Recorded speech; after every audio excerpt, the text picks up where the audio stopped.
Au Tchad, 42 personnes ont été tuées dans des combats intercommunautaires. Exactement. Le drame a eu lieu dans la province de Ouaddaï, souvent en proie à des affrontements entre différents groupes sur des conflits fonciers. Le ministère tchadien de la Sécurité publique, dans un communiqué publié hier, qui ne dit entre quels groupes exactement ni combien de temps les affrontements ont duré dans une région où s'affrontent légalement cultivateurs, sédentaires et éleveurs nomades ou d'autres groupes pour des conflits fonciers. C'est après ces affrontements, 175 personnes directement liées à ce crime ont été arrêtées.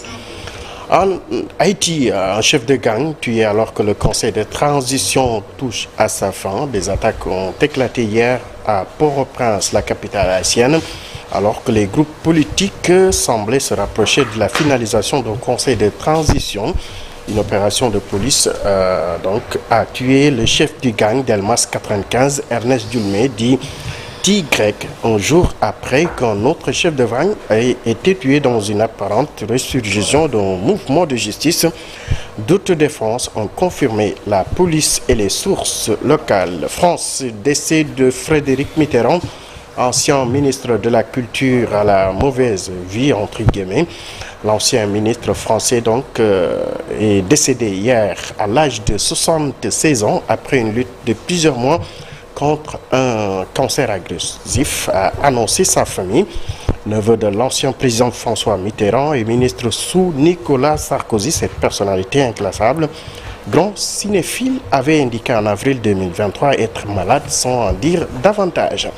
À Gaza, le Conseil de sécurité de l'ONU votera sur une résolution américaine sur un cessez-le-feu.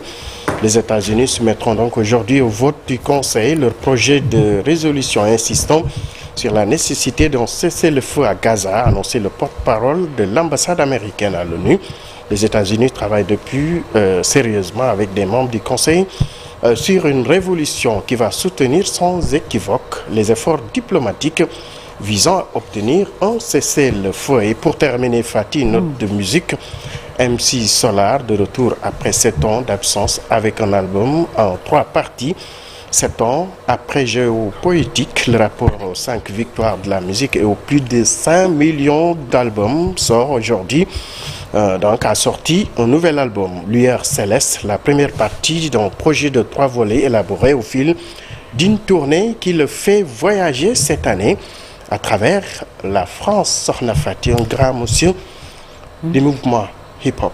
Voilà, merci beaucoup Ibou. Du rap. Voilà, merci beaucoup Ibou pour l'actualité hors de chez nous, la une des quotidiens du jour avec Chérifia.